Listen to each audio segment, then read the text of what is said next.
మర్గన్ ఈ మూవీ అయితే అమెజాన్ ప్రైమ్లో అవైలబుల్గా ఉంది. అండ్ స్టోరీలోకి వెళ్ళే ముందు ఇప్పటివరకు అయితే మన ఛానల్ని ఎవరైతే సబ్స్క్రైబ్ చేసుకోలేదో సబ్స్క్రైబ్ అయితే చేసేసుకోండి.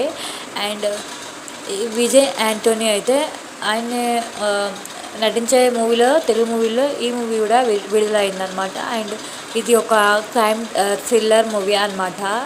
అండ్ తమిళ భాషల్లో అండ్ తెలుగు భాషల్లో ఒకేసారి అయితే రిలీజ్ అయింది. ఇప్పుడు ఓటీటీలోకి అయితే వచ్చింది.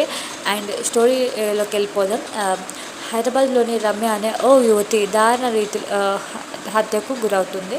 అండ్ శరీరం అంతా కాలిపోయినట్లుగా బ్లాక్ కలర్లోకి మారుతుంది. అండ్ ఆ మృతదేహాన్ని ఓ చెత్త కుప్పలో కనబడుతుందన్నమాట. అండ్ దేశవ్యాప్తంగా సంచలనమైన ఈ కేసు ముంబై అడిషనల్గా డీజీపీ ధ్రువ కుమార్ అంటే విజయ్ యాంటోనీకి తన కంట పడుతుంది. అండ్ గతంలో తన కూతురు కూడా ఇదే హత్యకు గురవడంతో రమ్య కేసును వ్యక్తిగతంగా తీసుకుంటాడు. అండ్ దాన్ని స్వయంగా పరీక్షించేందుకు హైదరాబాద్ పోలీస్ శాఖ సహాయంతో తన టీంతో కలిసి రంగంలోకి దిగుతాడనమాట. అండ్ హత్యకు సంబంధించిన చిన్న చిన్న ఆధారాల సహాయంతో అరవింద్ అజయ్ అనే కుర్రాడిని తన అదుపులోకి తీసుకొని విచారణని ప్రారంభిస్తాడు. అండ్ ఈ క్రమంలో అరవింద్ అమ్మాయిల హత్యకు సంబంధించిన కొన్ని అనూహ్యమైన విషయాలు వెలుగులోకి వస్తాయన్నమాట. మరి అవేంటి? నగరంలో జరుగుతున్న హత్యలకు అరవింద్ ఏమైనా సంబంధం ఉందా? అండ్ ఈ కేసులో పరిశీలించే క్రమంలో ఆయనకు ఎలాంటి సవాళ్ళు ఎదురయ్యాయి అనేది తెలుసుకోవాలంటే మూవీ మొత్తం కూడా చూడాల్సిందే. అండ్ ఇది ఒక క్రైమ్ థ్రిల్లర్ అనమాట. మూవీ అయితే బాగానే ఉంది, పర్లేదు, చూడవచ్చు అనమాట. అండ్ ఈ క్రైమ్ థ్రిల్లర్లో ఈ మూవీలో ఒకే పదం సాగుతుంది అనమాట, ఒకే రీతిలో అనమాట. అండ్ వాటి వెనుక ఓ ముసుగు అండ్ వ్యక్తి ఉండడం అండ్ అతన్ని పట్టుకునేందుకు హీరో చేసే ప్రయాణం అన్నమాట. అండ్ ఈ క్రమంలో తన తెలివితేటలతో అసలు నేరస్తుడిని పట్టుకోవడం ఈ మూవీ ఫస్ట్ నుంచే వస్తూ ఉంటుంది. అండ్ ఇది కూడా దాదాపు ఇలాగే ఉంటుంది. అండ్ టైటిల్ కార్డ్ పడకముందే రమ్య హత్య ఎపిసోడ్తో స్టోరీ అయితే సీరియస్గానే ఏంటో క్లారిటీ అయితే ఇచ్చేసాడు director. And next case take up చేయగానే తన వద్ద ఉన్న ఆధారాలతో అరవింద్ను అనుమానించిన గుర్తించి విచారిస్తారు. అండ్ ఈ కేసు ఇంత తేలిక ఓ కొలిక్కి వచ్చేసిందా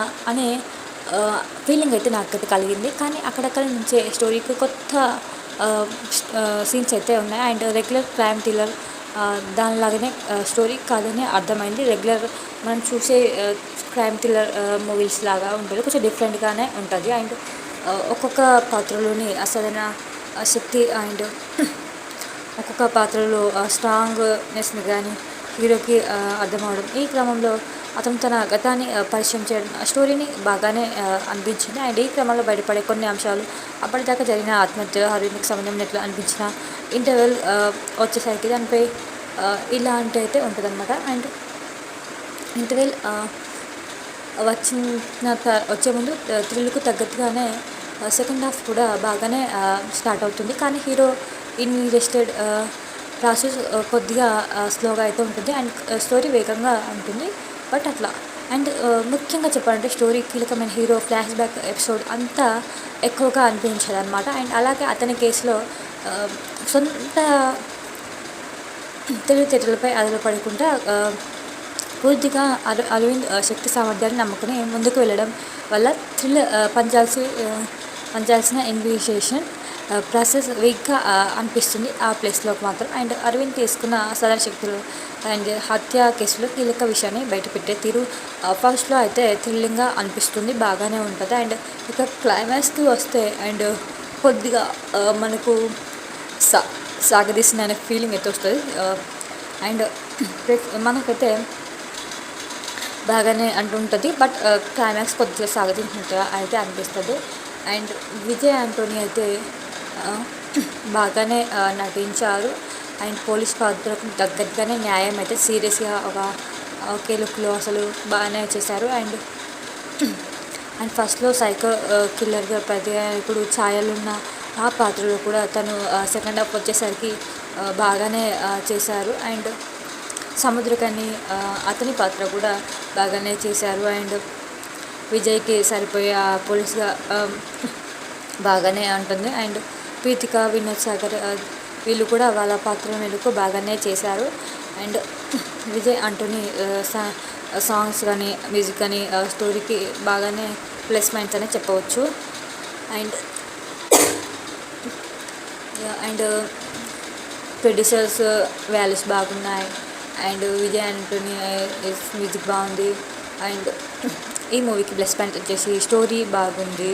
అండ్ అరవింద్ పాత్ర బాగుంది. అండ్ థ్రిల్లింగ్ మూవీస్ చాలా బాగున్నాయి. ఫస్ట్ ప్లస్ పాయింట్స్ అయితే ఇవన్నమాట.